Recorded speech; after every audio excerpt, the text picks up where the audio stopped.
Somebody give me another one. Listen well, sacrifice, lead, be willing to be a servant. Any other characteristics of a leader? Good. We'll move on.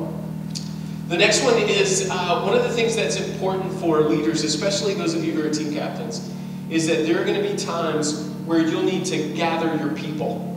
There's going to be times where you'll need to gather your people. And what I mean by that is that you're going to be the, maybe, I've not been to a TC yet, but I would imagine that there are times where the person who's either speaking or the person who is trying to move the group of people in mass from one place to the next will need you guys to be the ones that can gather your people to do a couple of important things. The first thing that I want to talk about when we talk about gathering your people is tell them who you are.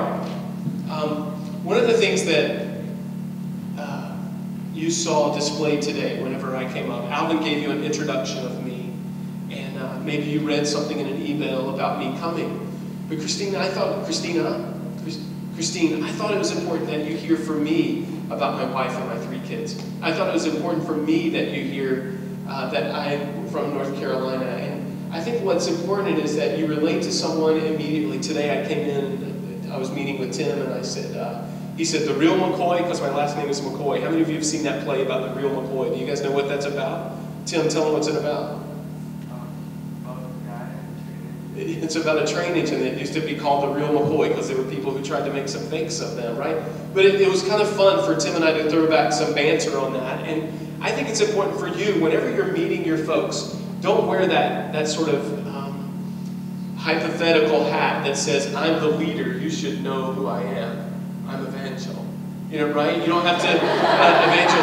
I think what you need to do is, it's always valuable for me to hear, I love to hear when my pastor speaks, when my pastor tells stories of something personal about him that sort of almost connects me immediately with him, is that we've got something in common. And so even if you think they all know who you are, be sure that you remind them who you are, the people that are on your team. Have you guys come up with team names yet?